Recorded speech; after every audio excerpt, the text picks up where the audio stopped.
know a lot of other people have done videos kind of like this. How can you get started into blacksmithing with little to no budget? Like, what's the cheapest thing you can do to start blacksmithing? Well, I'm next to the shed here. You can see my window, my forge right there. So I'm next to my shop, and I have here a pile of dirt. And I have an easy up shelter. It's this blue thing. So I'm not using a permanent structure. I'm not going to be using a permanent forge, although I do have a charcoal forge, which is the basis of this design that I'm going to be using. But I'm going to try to build a forge in this pile of dirt. And we're going to try to forge something. And we're going to use this anvil I'm sitting on.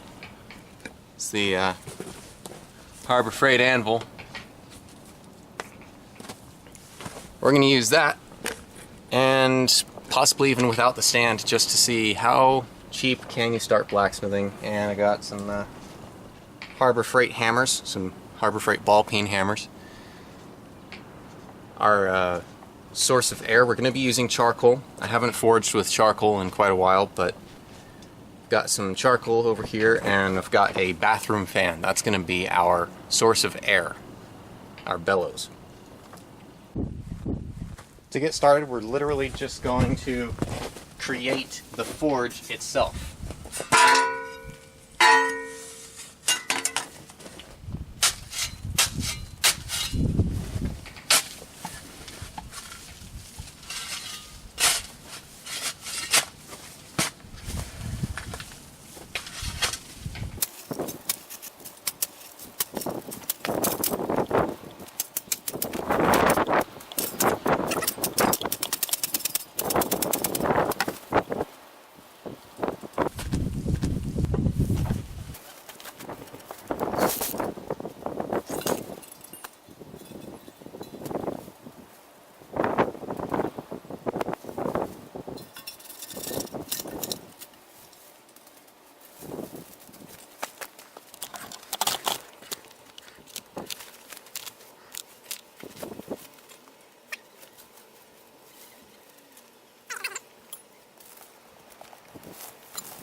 That may be fine. I may have to tape that a little bit, or I know.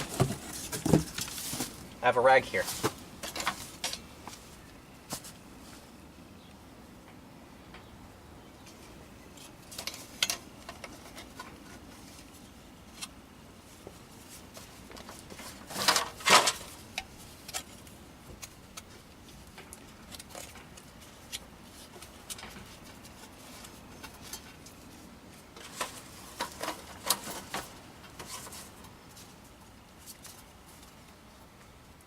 That ought to work fairly well.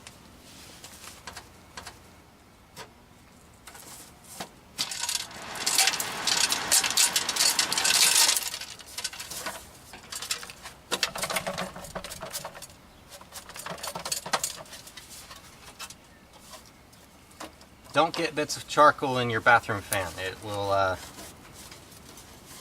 prevent it from running. There we go. Feel a bit coming out around there. Ah, nice breeze. Okay, so we've got a bit of a breeze coming in here. Yay. We need fuel.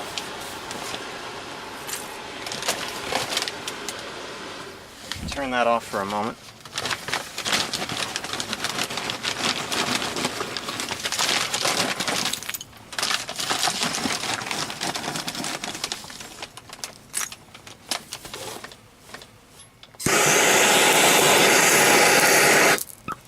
Ow.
I may not have enough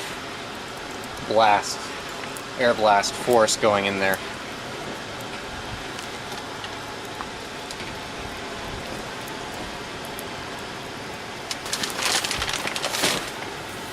I think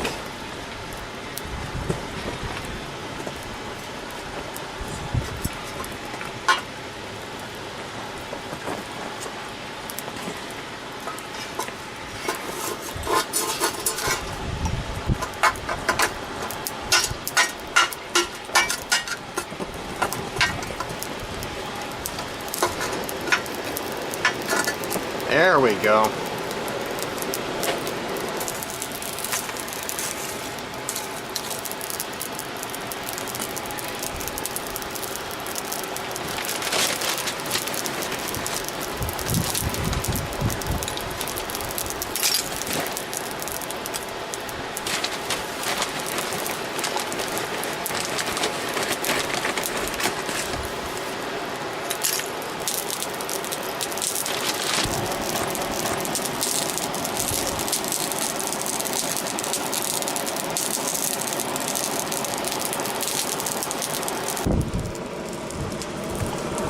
Well, we have a fire going. Hell of a fire.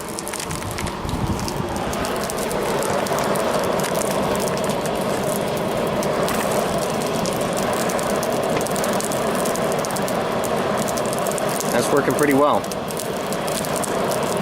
So I've got my anvil just sitting on the ground here next to me, in front of me. And I've got one of the things I hated about charcoal fires was the sparks. It's best to do a charcoal fire with long sleeves, but got some hammers. I'm going kind of old school Japanese forge, anvil down low on the ground. I've never tried this before, but we're going to see how it does. So I'm going to start out with a nail. This was a nail at least. I'm going to stick this in the forge. Let it get hot.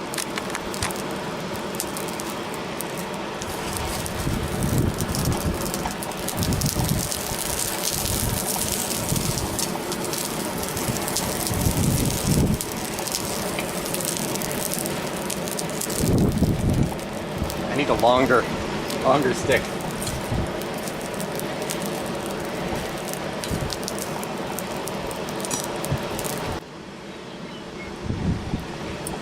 Well, it's fully hot.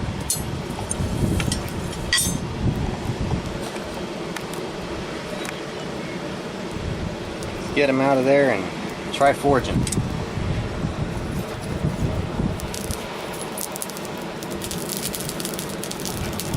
Gonna forge a point on it.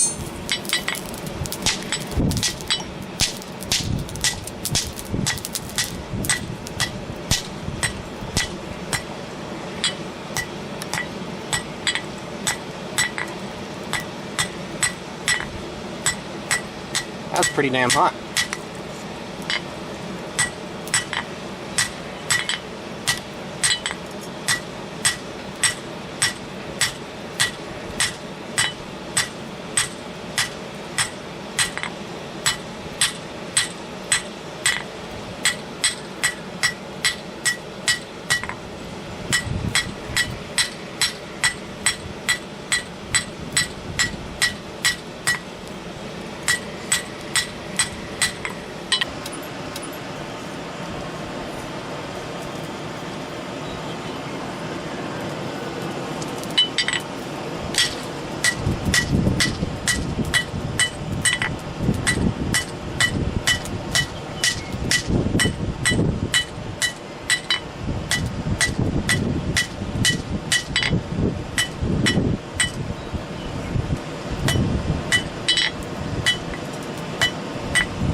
Why are you twisting so much?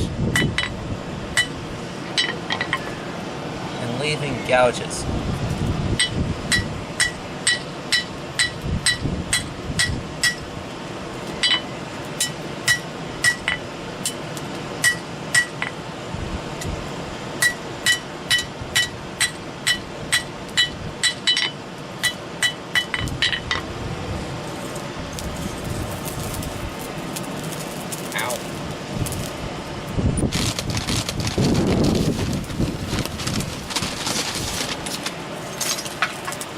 Ooh, that's a big one.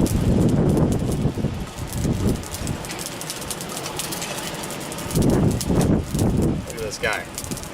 That's a big old piece of charcoal.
Whoa!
This is definitely a usable setup.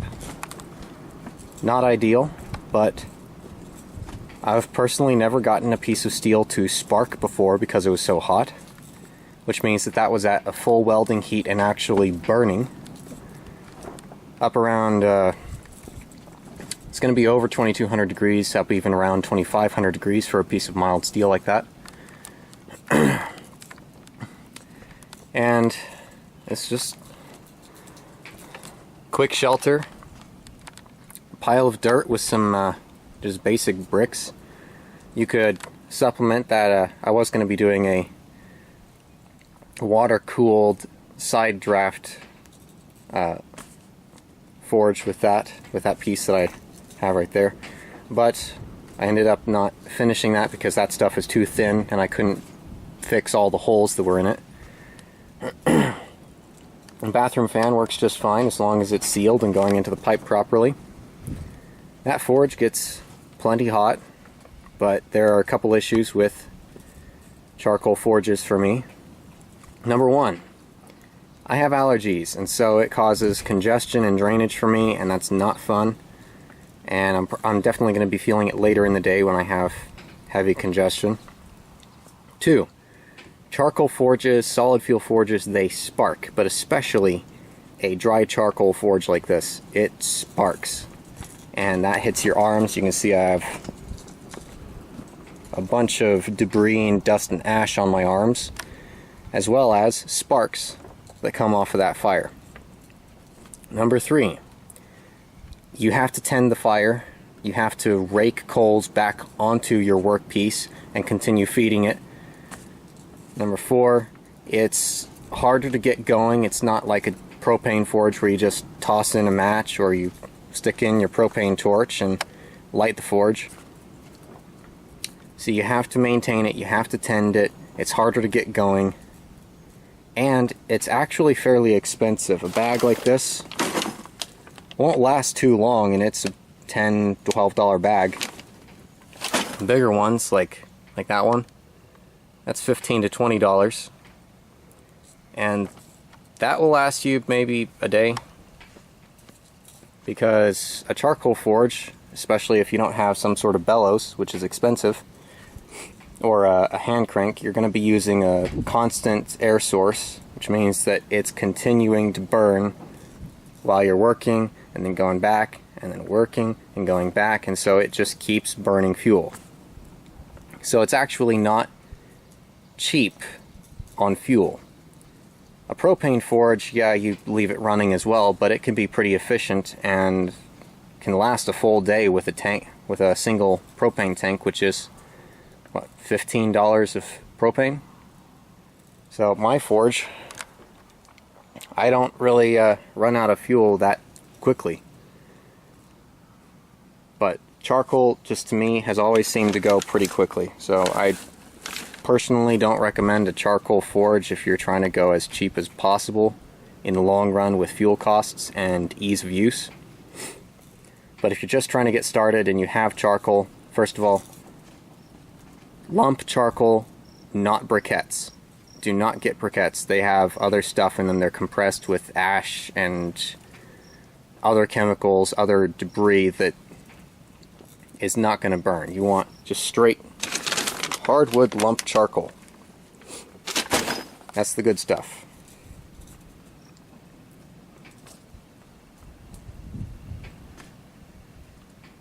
What else can I say? Well, the anvil, I mean, it will get you by, but when I'm saying that this anvil is not worth it, I'm comparing it to other options that are out there, and the durability of it just, it won't last.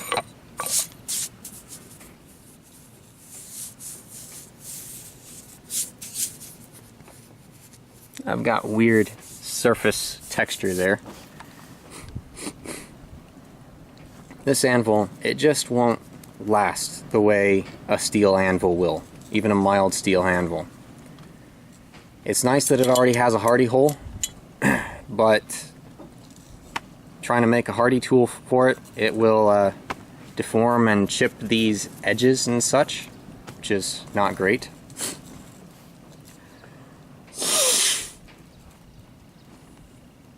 That was wonderful. Hence why I don't like charcoal forges. Makes me do that. Okay. At least you didn't see that. Anyway. You'll notice this stand isn't terribly rickety in dirt. It actually sinks the feet in a little bit, and it's fairly solid on this stand. This is the improved stand. I widened the legs. You can see it's standing wider back there, and I've got some little cross braces. It works pretty well sitting down on some cinder blocks, but it also did pretty well just with the anvil on the ground. So you could get by with $10 to $15 bathroom fan, some sort of piping to get it in there. That could even be scrap. Some bricks you may have laying around, those are probably going to be essentially scrap. You could even just dig a V-notch into the ground and put a pipe down the middle with some holes drilled in the top and have the fan going into that pipe. So it's basically like this. This is my first forge. Here's the hook I forged today. And it has, oh, this is my modification. I put some holes near the front. It has holes in the pipe down here. This is where air goes in, and then along this pipe comes up and heats up. And this is designed as a wood burning forge actually, but charcoal works just fine. So the V style of the forge channels the coals as they burn down into the bottom, and this actually works pretty well, but it really needs some higher sides, which is why I like this one over here. It contains them. It has a trough for them to actually sit in instead of just this tiny little wall that coals will fall over. This thing I think was about $150. It was 5 or 6 years ago when I bought it, but I believe they still sell them on Amazon. The Whitlock's mini wood-fired forge. They have the large one as well. This will get you by, definitely. It worked pretty well for me, but once I moved to a propane forge, I definitely enjoyed the difference. So this is where you can start. That's where you can start. Yes, you can start with this anvil. I'm not saying you can't start with it. I'm not saying if you already have it, you should get rid of it. I'm saying that if you have any other options, I recommend you get any of the other options over a cast iron anvil.